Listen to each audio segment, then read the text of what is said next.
Hello everyone, we'll be starting with the questions of international law and municipal law as written here.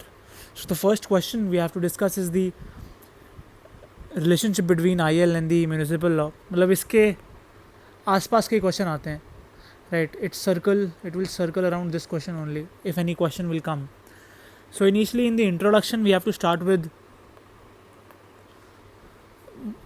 what is international law and municipal law and how they operate in distinct spheres, yet they often intersect in certain points. Their relationship determines how international obligations are implemented within states, right? Then theories of monism, dualism and the other theories. इसके अलावा भी दो और तीन और theories मैंने आपको समझाई थी क्लासेस में, उसका एक्टिव रिकॉल करिए और वो कौन सी थ्योरीज थी वो कमेंट्स में लिखिए. Right. First is the theory of monism, which you can write. International law and municipal law are part of one legal order. International law prevails automatically over domestic law. ठीक है. Kelsen argued international law is supreme. Netherland incorporates treaties into domestic law. वो directly incorporate करती हैं. ठीक है. Dualism में क्या फ़र्क होता है? International law and municipal law are separate and international rules require transformation into municipal law. ठीक है. यहाँ मेन जो कॉन्सेप्ट है that is of transformation. J.H. Rayner versus department of trade एक यूके हाउस ऑफ लॉर्ड्स का case था. Treaties are not self executing in UK law, right? That was written there. Example क्या है? India में भी यही same scene है. India requires parliamentary legislation to implement treaties which is written under article 253 of the constitution of India, right? इसको याद रखना बहुत ज़रूरी है, राइट? प्रैक्टिस क्या क्या है इंडिया में? कॉन्स्टिट्यूशनल प्रोविजंस क्या क्या है? Article 51C, 253 and 372. Existing international law continues unless inconsistence. 3 cases बताए थे मैंने आपको. रिपब्लिक ऑफ इटली वाला एक केस था, ठीक है, और एक मगन भाई जगन भाई वाला केस था. Distinction between self executive and non self executing treaties में हमें एक डिस्टिंक्शन क्रिएट करना पड़ेगा. ये डिस्टिंक्शन कैसे क्रिएट होगा? पहले तो हमें समझना पड़ेगा कि सेल्फ एग्जीक्यूटिंग ट्रीटीज़ कौन सी होती हैं. What are self executing treaties and what are non self executing treaties.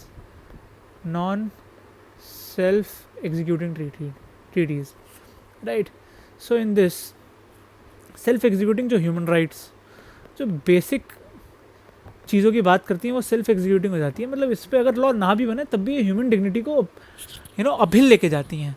Non self executing होगी फॉर एग्जांपल जैसे कि अभी कंपटीशन लॉ का जो एक वो आया है बिल, ठीक है, जिसमें एक्स एंटी रेगुलेशंस की बात करी है. एक्स एंटी रेगुलेशंस, ठीक है. तो उस बिल में, ठीक है, वो नॉन सेल्फ एग्जीक्यूटिंग इसलिए है क्योंकि गवर्नमेंट से एक बेसिक ह्यूमन राइट इससे नहीं बढ़ रही है, लेकिन फिर भी एक पर्टिकुलर सेक्शन को बेनिफिट मिल रहा है, सेक्शन को बेनिफिट मिलेगा, ठीक है, इसलिए नॉन सेल्फ एग्जीक्यूटिंग है. जुडिशियल अप्रोच क्या क्या है इसमें? Vishakha versus state of Rajasthan, CEDAW के प्रिंसिपल यूज़ करे थे सुप्रीम कोर्ट ने म्यूनिसिपल लॉ के गैप को फिल करने के लिए. POCL versus union of India का केस था, ठीक है, जिसमें ICCPR के प्रिंसिपल्स को अपहेल्ड किया गया था. ठीक है. डायग्राम क्या क्या कैसे बनाया जाएगा हम ये देख लेते हैं. ठीक है, यहाँ पे हम लिख लेंगे सबसे पहले ये फ्लो डायग्राम बनेगा. रिलेशनशिप्स, ठीक है, monism and dualism. Positive dualism क्या होता है, ठीक है, नेचुरलिज्म क्या होता है इस सेंस में, ये आपको मुझे कमेंट में बताना है क्योंकि मैं आपको ऑलरेडी पढ़ा चुका हूँ क्लासेस में. एक बार वो ज़रूर देखिएगा अगर आप ये देख रहे हैं तो, राइट. और फिर हम लिख देंगे इंडिया इज ड्यूअलिस्ट. कभी कभी मोनिस्ट रीजनिंग भी अप्लाई कर देते हैं कोर्स से, ठीक है. देन मोस्ट मॉडर्न स्टेट्स, फिर से एक बार देख लीजिए. मोनिज्म में क्या है, international law and municipal law are part of one legal order. Dualism में दोनों अलग अलग हैं, ठीक है, बस ये सिंपल सी एक्सप्लेनेशन है। कंक्लूजन लिख दीजिएगा, ट्राई करिएगा किसी थिंकर को लिखने की, इफ़ नॉट एक बेसिक सा कंक्लूजन मैंने आपके लिए लिख दिया है। Most modern states adopt a mixed approach. India follows dualism formally, but courts often lean towards monism in rights protective cases. Thus, relationship remains dynamic, shaped by constitutional practice and judicial creativity. Important था, इसलिए मैंने आपको पूरा समझा दिया। Again, explain the theories and relationship between international law and municipal law, वही repeat होता है बार बार, ठीक है। 2015 में भी यही आया था। डिसाइडेड केसेस की बात करिए, वो इंट्रोडक्शन आप एक बेसिक इंट्रोडक्शन अपने कॉपी में लिख लीजिए, उसी से ही आपको international law versus municipal law शुरू करना है। Theories explaining relationship between municipal and international law seek to address which law prevails in case of conflict, right. First is monist theory. Monist theory में केल्सन साहब थे, ठीक है, वही है। International law is the supreme grand norm, जिसमें उन्होंने बताया था, ठीक है। ग्रैंड नॉर्म थ्योरी एक बार हमें समझ लेते हैं, केल्सन साहब की grand norm theory,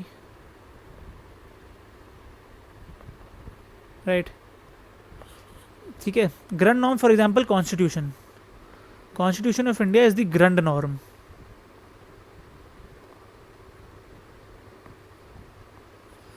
and laws made out of constitution are norms. For example, SC/ST prevention of SC/ST POA Act. Next is the dualist theory. Thinker इसमें mister Anzilotti were there, Triepel was there, मैंने आपको notes में बताया भी था, ठीक है। International law और म्यूनिसिपल आर डिस्टिंक्ट, ये जो पहले बताया वही।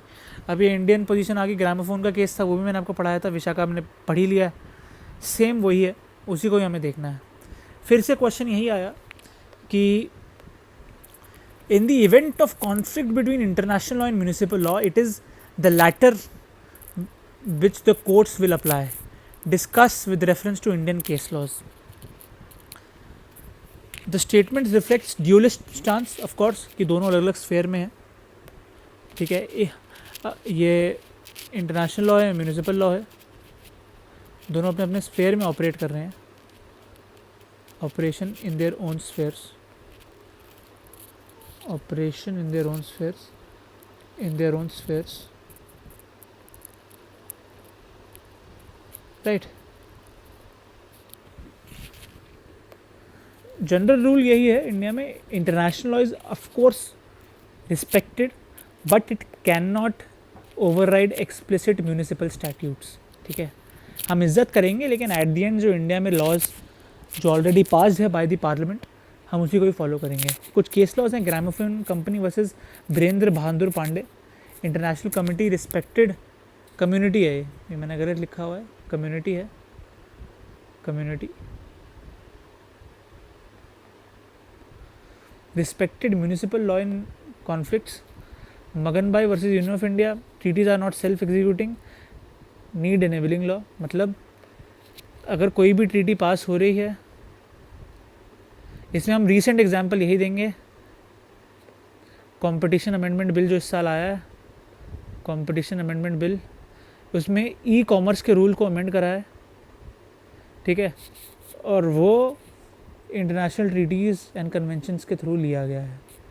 2025 का एग्जांपल है ये, 25 या 24 का, मैं आपको एक बार कंफर्म कर दूंगा, राइट। तो इसका ध्यान रखेंगे। रीजनिंग यही है इसमें कि that there is sovereignty of parliament, there is explicit separation of powers as written in the constitution as well, and at the end we have to ascertain to constitutional supremacy for the greater good of our society, right।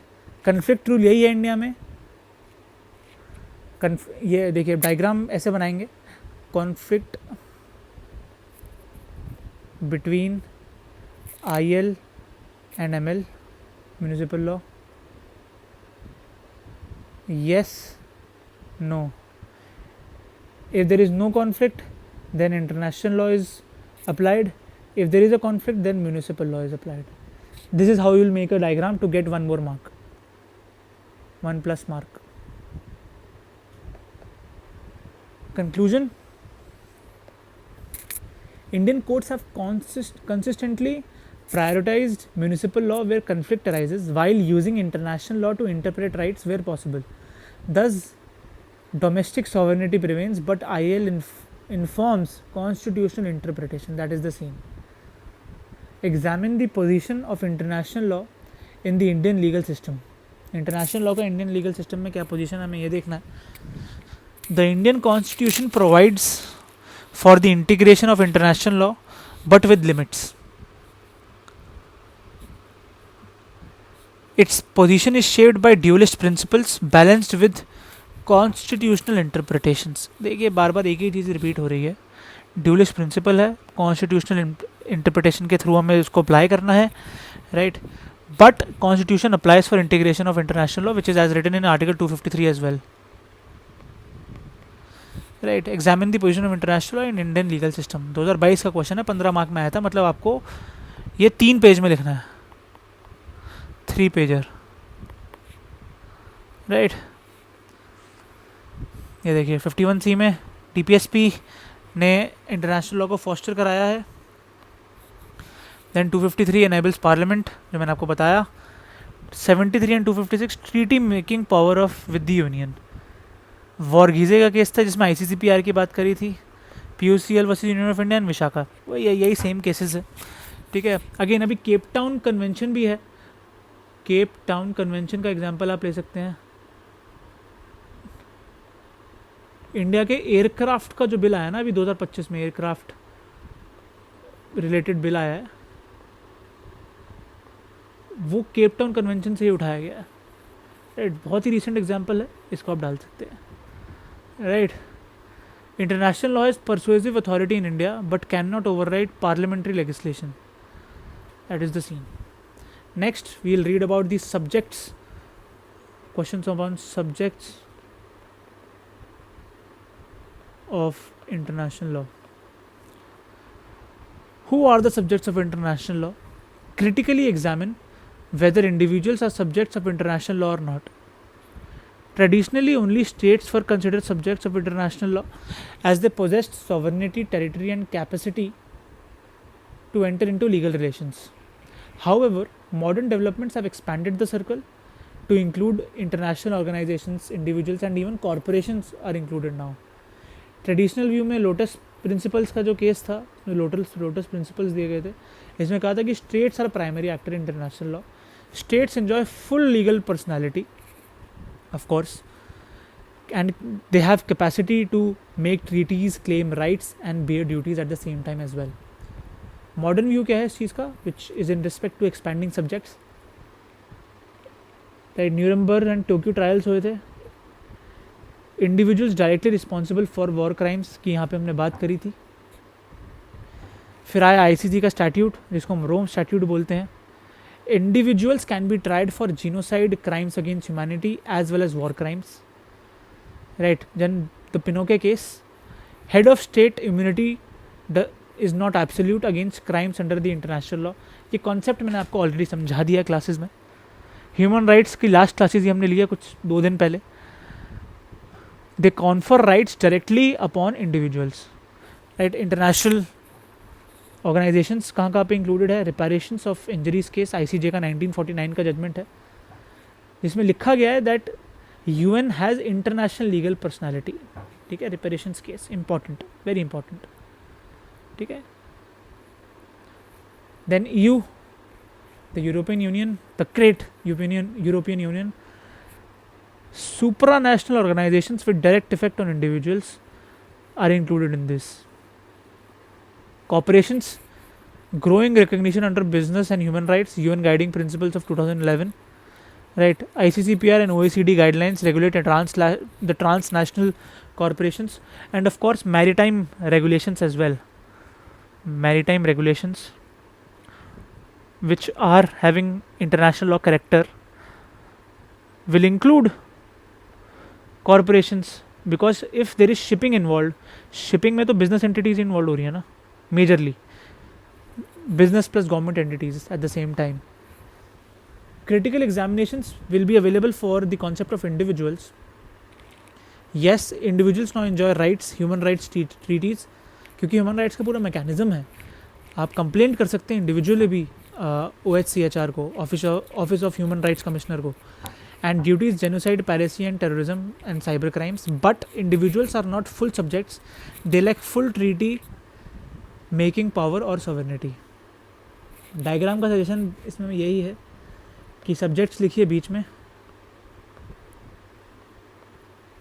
Right.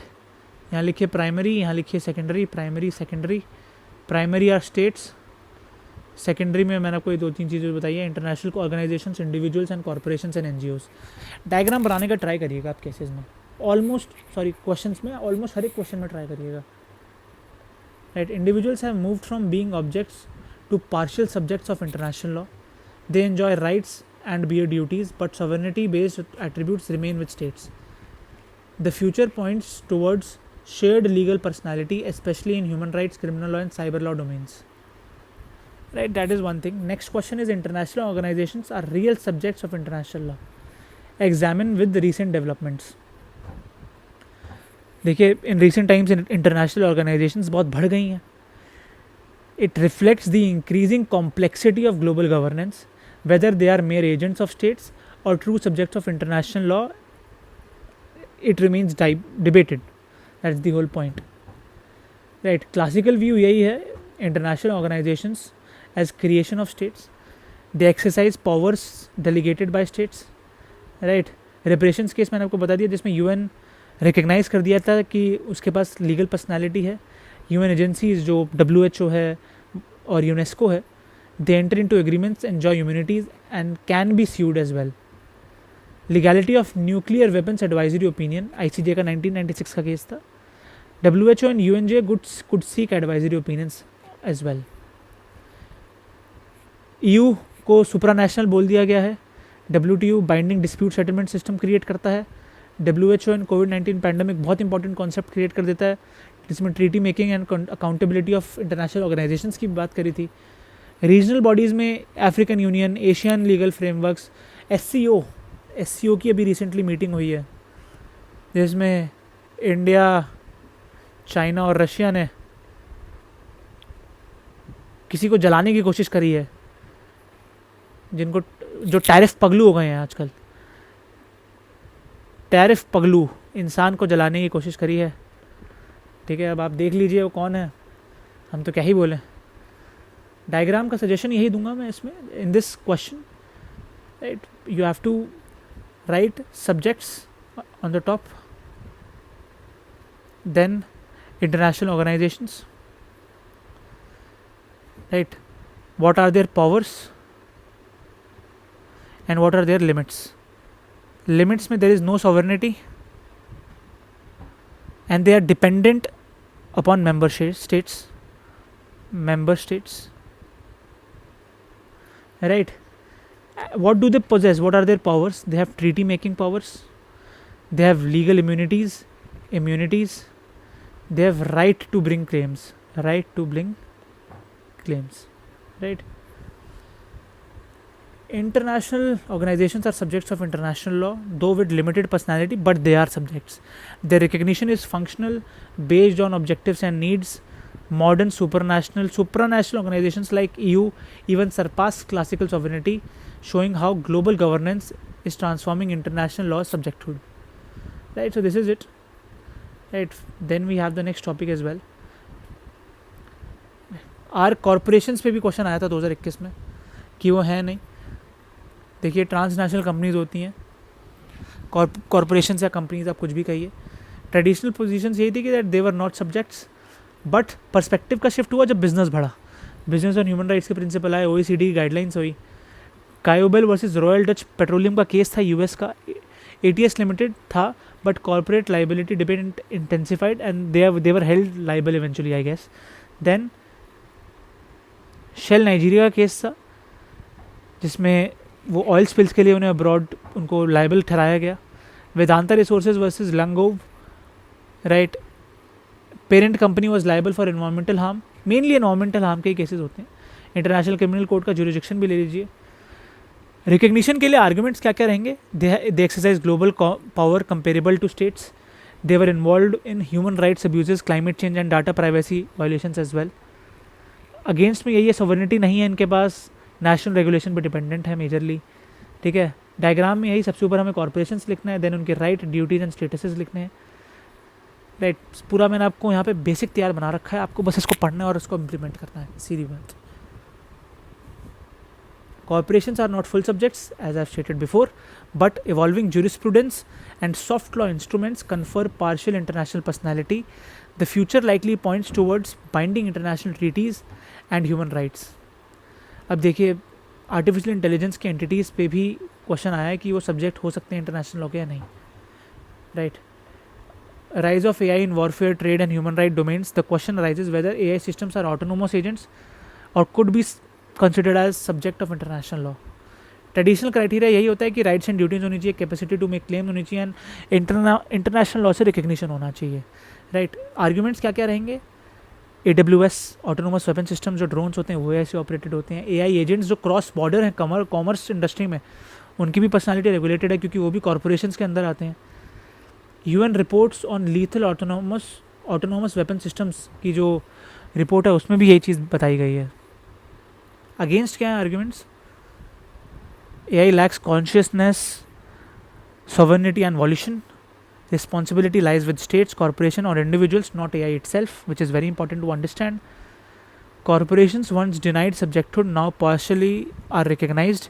AI could follow a similar path. ठीक है, अब यहीं यहाँ पे हम सब्जेक्टहुड में ऐसे एक हेडिंग डालेंगे, पोटेंशियल रोल्स क्या क्या हैं जो मैंने आपको बताया, लीगल गैप क्या है, रिस्पॉन्सिबिलिटी नहीं है और ह्यूमनाइज्ड कंट्रोल नहीं है चीज़ों का, right. AI is not yet a subject of IL, but debates around autonomy, accountability and ethics suggests a gradual shift. Future international conventions may attribute functional legal personality to AI similar to corporations today, which is very important to understand. So this is it for today's lecture. Hope you liked it. Don't forget to like, share and subscribe. Have a great day ahead.